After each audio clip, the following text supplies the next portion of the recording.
Kannada cinema ఇండస్ట్రీలో హీరోలా నటించిన ఓ విలన్ ఉన్నాడు. అతనే దర్శన్ అన్న సంగతి అందరికీ తెలిసిందే. ఇతనేదో దారి తప్పి హీరో అయ్యాడు. వాస్తవానికి ఇతనిది క్రిమినల్ మెంటాలిటీ. కాకపోతే మరి ప్రాణంగా ప్రేమించిన 31 ఏళ్ల రేణుకాస్వామి అనే ఫ్యాన్ ని దారుణంగా ప్రియురాలి పవిత్రతో కలిసి కిరాతకంగా చంపాడు. తన ప్రియురాలికి అసభ్యంగా మెసేజ్లు పంపి వేధిస్తున్నాడని ఏకంగా 15 మందితో కలిసి చిత్రహింసలకు గురి చేసి 18 గంటల పాటు నరకం చూపించి మరీ హత్య చేశాడు. అయితే ఈ దర్శనకు సంబంధించిన ఓ ఫోటో, వీడియో కన్నడ నాట సంచలనంగా మారాయి. ఇప్పుడు దేశవ్యాప్తంగా షేక్ చేస్తున్నాయి. మరి ప్రభుత్వాన్ని కూడా ఊపేస్తాయి కదా. అదేంటంటే ఓ గార్డెన్ లో దర్శన్ సిగరెట్ తాగుతూ చేతిలో కాఫీ మగ్ తో ఓ 4 రౌడీ షీటర్లతో సేద తీరుతూ ఎంజాయ్ చేస్తున్నాడు. మరి అలాంటి ఫోటో చూస్తే అదంతా కూడా ఇంటి గార్డెన్ అనుకుంటారు. అలాగే అనుకున్నారు కూడా. పాత ఫోటో కావచ్చులే అనుకున్నారు కొంతమంది. కానీ అది జైలని, అతని పక్కన ఉన్నది పెద్ద హంతకులని తెలిసి జనం అవాక్కయ్యారు. ఆ వెంటనే ఏకంగా ఓ రౌడీ షీటర్ తన పెళ్లాంతో వీడియో కాల్ మాట్లాడుతున్న వీడియో కూడా చూసి షాక్ అయిపోయారు. చూసావా, నా వెనక హీరో దర్శన్ ఉన్నాడు చూడని నవ్వుతూ సదరు రౌడీ షీటర్ తన భార్యకు చూపించాడు. అప్పుడు ఏకంగా దర్శన్ ఫోన్ మాట్లాడుతూ కనిపించాడు. ఆ వీడియోతో పాటు దర్శన్ హాయిగా రౌడీ షీటర్లతో కలిసి ఎంజాయ్ చేస్తున్న వీడియో చూసి ఏదో పాత ఫోటో అనుకున్నారు నెటిజన్లు. కానీ అది ఎప్పటిదే రియల్. తన భార్య హీరో దర్శన్ ఫ్యాన్ కావడంతో మీ ఓడిని చూడమని ఫోటో తీసి పంపాడు. అది కాస్త కంపు అయింది. అది చాలదన్నట్టు వీడియో కాల్లో కూడా ఆమెకు చూపించాడు. సదరు రౌడీ గారి భార్య తన ఫ్రెండ్స్ కు చూపించింది. అది కాస్త వైరల్ అయింది. డబ్బుంటే మన దేశంలో ఏదైనా సాధ్యమే మరి. అందుకే రాజకీయ నాయకులు వెధవ పనులు చేసినా దొరల్లా పదవుల్లో కూర్చొని నీతులు చెబుతూ ఉన్నారు. డబ్బులుంటే చాలు, ఎంత పెద్ద అధికారైనా సరే కాళ్ళ దగ్గర కూర్చుంటాడు. 10 లక్షలు పడేస్తే చాలు, అది జైలైనా సరే.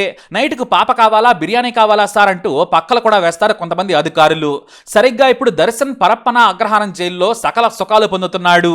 అంటే ఏకంగా సెంట్రల్ జైలే మనోడికి గెస్ట్ హౌస్ లా మారిందన్నమాట. ఆయన స్పెషల్ గది వీడియోలో కనిపించింది. ఆ గదికి ఏకంగా కర్టెన్లు కూడా ఉన్నాయి. బట్టలు గోడకు వేలాడదీసి కనిపిస్తున్నాయి. మనోడికి సిగరెట్లు, ఫోన్లు, రంగురంగుల బట్టలు, ఖరీదైన చెప్పులు, ఒకటేంటి మొత్తానికి కొత్త అల్లుడిలా చూసుకుంటూ ఉన్నారు జైలు అధికారులు. జస్ట్ ఇంట్లో లేడంతే. చెప్పాం కదా, డబ్బులుంటే ఎవడైనా సరే కాళ్ళు కూడా పిసుకుతాడని.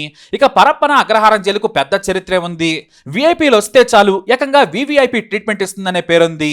గతంలో సరిగ్గా తమిళనాడు మాజీ సీఎం జయలలిత ప్రియసఖి శశికళకు కూడా ఇదే ట్రీట్మెంట్ ఇచ్చారు.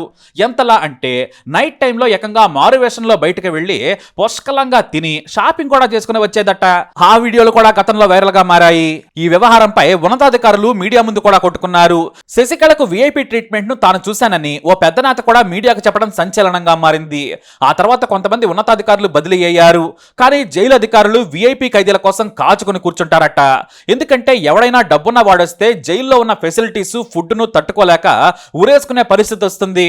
కాబట్టి కోట్లైనా ఇవ్వడానికి రెడీగా ఉంటారు. కాబట్టి నెలకు లక్షల్లో వసూలు చేసి ఒక పెద్ద టీమే వారికి ఏర్పాట్లు చేస్తుందట. ఇప్పుడు దర్శనకు కూడా అంతే. టైంకి కాఫీ, మంచి breakfast, lunch, non veg dinner తో పాటు ఏకంగా మందు, మద్యం కూడా ఉంటాయి. జస్ట్ వీడియో బయటకు రాలేదంతే. కానీ ఖచ్చితంగా అది కూడా దొరుకుతుందని ఖచ్చితంగా మీరే చెబుతారు. అయితే ఈ వీడియో బయటకు రాగానే మేము విచారణ చేసి చర్యలు తీసుకుంటామని ఉన్నతాధికారులు యాజ్ యూజువల్ గా మీడియాకు తెలియజేశారు. ఇంకా విచారణ చేసేదేముంది. దర్శన్ ఏకంగా జైల్లో సీసీ కెమెరాల ముందు కూడా యాక్టింగ్ చేస్తూ జీవిస్తుంటే కనిపించడం లేదా అని నెటిజన్లు ఫైర్ అవుతున్నారు. మరోవైపు దర్శన్ హత్య చేసిన రేణుకాస్వామి తండ్రి అయితే కన్నీటి పర్యంతమయ్యారు. నా కొడుకుకు నరకయాతన చూపించి ఆ దుర్మార్గుడు చంపేశాడు. ఇప్పుడు జైల్లో చూడండి ఎలా సుఖంగా ఉన్నాడు. జైలు అంటే శిక్షలా ఉండాలి, ఇలా సుఖాలు పొందేందుక అని ఆయన వాపోయారు. దీంతో కర్ణాటక హోంమంత్రి ఇది సీరియస్ విషయమని అధికారులను తప్పెవరిదో తేల్చాలని ఆదేశించారు. ఆ వెంటనే దర్శన్కు అతని పక్కనున్న గ్యాంగ్స్టర్స్, రౌడీ షీటర్లకు సకల సేవలు చేస్తున్న 7 అధికారులను గుర్తించారు. వారందరినీ వెంటనే సస్పెండ్ చేశారు. అయితే చివర్లో ఓ జైలు ఉన్నతాధికారి చిలక పలుకులు పలకడం చూసి జనాలు గొల్లును నవ్వుకున్నారు. అదేమంటే జైల్లో తాము జామర్లు ఏర్పాటు చేశాం, కాల్ మాట్లాడే ఛాన్సే లేదు, అసలు సిగ్నల్ ఉండదు, ఉన్నా కనెక్ట్ కాదని ఓ కహాని దర్శన్ సినిమా స్టోరీ రేంజ్ లో చెప్పాడు. కానీ జామర్లుంటే జూమ్ కాల్లో మాట్లాడినట్లు రౌడీ షీటర్ తన పెళ్లాంతో ఎలా కెతకెతలు మాట్లాడుతున్నాడో ఆయనే చెప్పాలి మరి. అయితే దర్శన్ పక్కన ఉన్న వ్యక్తి గురించి ఇప్పుడు తెగ చర్చ జరుగుతోంది. ఎందుకంటే అతను ఓ పేరు మోచిన హంతకుడు. గ్యాంగ్స్టర్స్ తో ఏం ప్లాన్ చేస్తున్నాడు, ఏదైనా దారుణానికి తెగబడుతున్నాడా అనే చర్చ కూడా మొదలైంది. ఎందుకంటే ఈ దర్శన్ సింగిల్ మర్డర్ తో హీరో నుంచి విలన్ అయిపోయాడు. కానీ అతని పక్కనున్నవాడు మాత్రం పేరు మోసిన గ్యాంగ్స్టర్ విల్సన్ గార్డెన్ నాగా. ఇతని అసలు పేరు జె నాగరాజు. ఇతను చిన్నప్పటి నుంచి నేరాలు చేస్తున్నాడు. 20 ఏళ్లుగా ఎప్పుడూ జైలుకు వస్తూ పోతూ ఉంటాడు. ఇతని మీద నమోదైనవే 23 కేసులు. ఇందులో 7 హత్యలున్నాయి. అవన్నీ కూడా విఐపి హత్యలే. అంటే బాగా పేరున్న వారిని ప్రత్యర్థులను హత్య చేశాడు. అయితే జైలు నుంచి బెయిల్ మీద సరాసరి వెళ్లి హత్య చేసి సాయంత్రానికి మళ్లీ జైలుకు వచ్చిన చండాలపు ఘన చరిత్ర ఈ నాగాది. అదేమిటంటే నాగకు ఇద్దరు ప్రత్యర్థి రౌడీలు ఉన్నారు. ఒకటి మహేష్ గ్యాంగ్, రెండవది బబ్లీ గ్యాంగ్. ఈ మూడు గ్యాంగులు గ్యాంగ్ వార్లతో హత్యలు, దోపిడీలు, కబ్జాలు చేసేవి. అయితే విల్సన్ నాగా గ్యాంగ్ కు ఆపోజిట్ గ్యాంగ్స్ నుంచి సవాళ్లు ఎదురయ్యేవి. విల్సన్ నాగా మనుషులు బయట కనిపిస్తే కొట్టి బెదిరించి తన్ని తరిమేసేవారు. దీంతో తన తడాకా చూపించాలనుకున్నాడు ఈ విల్సన్ నాగా. 2021 జూలై 19న ఓ స్కెచ్ చేశాడు. జోసెఫ్ బబ్లీ అలియాస్ బబ్లీని చంపేయాలనేది ఆ ప్లాన్. మధ్యాహ్నం 1 గంటకు రాజేంద్ర నగర్ స్లమ్ నుంచి బైక్ పై తన భార్య కూతురుని వెంట పెట్టుకుని ఒంటరిగా యూనియన్ బ్యాంక్ కు వచ్చాడు బబ్లీ.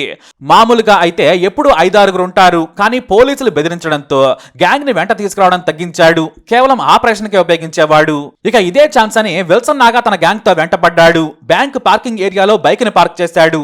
అతని భార్య కూతురు బైక్ దిగి బ్యాంకులోకి నడుస్తూ ఉన్నారు. కానీ ఇంతలో ఏసేయండ్రా అనే పిలుపు విన్నాడు బబ్లీ. అంతే, కత్తులతో వస్తున్న శత్రువులను చూసి బబ్లీ వేగంగా బ్యాంకులోకి పరిగెత్తాడు. ఓ రూమ్ లోకి వెళ్లి దాక్కున్నాడు. ఇక అతని భార్య కూతురు బ్యాంకులోని మేనేజర్ గదిలో టేబుల్ కింద నక్కారు.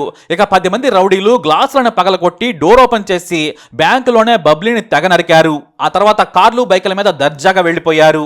ఈ కేసులో సీసీటీవీ ఫుటేజ్ ఆధారంగా నాగా అతని right hand double meter Mohan కూడా అరెస్ట్ చేశారు. అయితే సరిగ్గా ఇదే పరప్పన జైలుకి కొద్ది రోజుల తర్వాత రౌడీ షీటర్ అయిన మహేష్ ఓ హత్య కేసులో అరెస్ట్ అయి వచ్చాడు.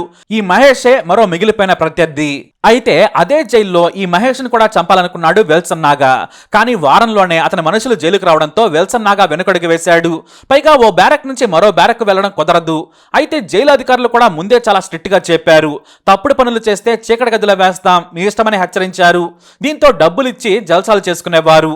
అయితే 2024 ఫిబ్రవరిలో విల్సన్ గ్యాంగ్ కు బెయిల్ వచ్చింది. దీంతో విల్సన్ గ్యాంగ్ బయటకు వచ్చి రెచ్చిపోయింది. మహేష్ కీలక అనుచరులేమో జైల్లో ఉన్నారు. బయటన్న వారేమో విల్సన్ నాగాకు భయపడి దాక్కున్నారు. కానీ ఈ ఒక్క మహేష్ ను చంపేస్తే తనకిక ఎదురుండదు, ఇక తనను ఎవడో ఎదిరించలేడు అనేది విల్సన్ నాగా ధైర్యం. అయితే ఆగస్టు 4, 2024 రౌడీ షీటర్ మహేష్ కు బెయిల్ వచ్చింది. ఈ విషయం విల్సన్ నాగా గ్యాంగ్ కు తెలిసింది. దీంతో అతన్ని ఫాలో అయ్యింది గ్యాంగ్. సరిగ్గా జైలు నుంచి విడుదలై రౌడీ షీటర్ మహేష్ తన కోసం వచ్చిన కారు ఎక్కాడు. సరిగ్గా 4 నిమిషాలు ప్రయాణం చేయగానే బిజీగా ఉన్న హోసారడ్లో ఏకంగా కారుకు అడ్డంగా బైకులను పెట్టారు విల్సన్ నాగా మనుషులు. దీంతో ప్రమాదాన్ని ఊహించిన మహేష్ పారిపోయేందుకు కారు దిగి పరిగెత్తడం మొదలుపెట్టాడు. కానీ జనం విపరీతంగా ఉండడంతో పరిగెత్తలేకపోయాడు. దీంతో విల్సన్ నాగా గ్యాంగ్ కు దొరికాడు. వాళ్లేమో నరికి చంపేశారు. కేవలం జైలు నుంచి బయటకు వచ్చిన 4 నిమిషాల్లోనే హత్యకు గురయ్యాడు మహేష్. ఇతనిపై 11 క్రిమినల్ కేసులున్నాయి. వాటిలో 5 హత్య కేసులున్నాయి. ఇక సీసీటీవీ ఫుటేజ్ ను పరిశీలించిన పోలీసులు విల్సన్ నాగాను, అతని అనుచరులు నాగరాజు, మరో రౌడీ షీటర్ సీనును, ఇతరులను అరెస్టు చేశారు. ఆ తర్వాత Wilson Naga right hand double meter Mohan కూడా లొంగిపోయాడు. సరిగ్గా వీళ్లు జైలుకు వచ్చిన 4 రోజుల్లోనే దర్శన్తో మంచి దోస్తీ కుదిరిందట. ఇప్పుడు మనం చూస్తున్న ఫోటో అదే. మరైతే ఈ రౌడీ షీటర్లతో కూర్చున్న దర్శన్ ఏం మాట్లాడుతున్నాడు? తాను కూడా హంతకుడే కాబట్టి గ్యాంగ్ ను ఏర్పాటు చేద్దామనుకుంటున్నాడా అనే చర్చ జరుగుతోంది. ఇక దర్శన్ దగ్గర అయితే కావాల్సినంత డబ్బుంది కాబట్టి ఈ రౌడీ షీటర్లను కూడా బాగానే చూసుకుంటాడు అన్నలో సందేహమే లేదు. చూసుకోకపోతే అతనికే నష్టం, ప్రాణభయం ఉంటుంది కదా. దీంతో ఏకంగా వారితో కలిసి గదిలో ఎంజాయ్ చేస్తున్నాడనే ఆరోపణలు మొదలయ్యాయి. ఈ దర్శన్ గలీజ్ పని దెబ్బకి పరప్పన అగ్రహారం జైలర్తో పాటు 7 సస్పెండ్ అయ్యారు. ఇక దర్శన్కు చికెన్ బిర్యానీ ఏమీ పెట్టడం లేదని కర్ణాటక హోంమంత్రి సెలవిచ్చారు. కానీ జామర్లు జైల్లో ఉంటే ఫోన్లు ఎలా మోగుతున్నాయి, వీడియో కాల్స్ ఎలా వెళ్తున్నాయో మంత్రి గారే చెప్పాలి. కానీ రౌడీ షీటర్లతో గార్డెన్ లో సిట్టింగ్ వేసి సిగరెట్ తాగుతూ కనిపించిన దర్శన్కు జైలు జీవితం కూడా సుఖంగానే ఉన్నట్టుంది. హాయిగా నవ్వుతూ ఎంజాయ్ చేస్తున్నాడు. మరి రౌడీ షీటర్లతో హీరో దర్శన్ విలనేనా? మీ అభిప్రాయాన్ని మాత్రం కమెంట్ ద్వారా తెలియజేయండి. ఈ వీడియో అప్డేట్స్ కోసం మై ఛానల్ ఫాలో అవ్వండి. అలాగే తప్పకుండా సబ్స్క్రైబ్ చేసుకోండి.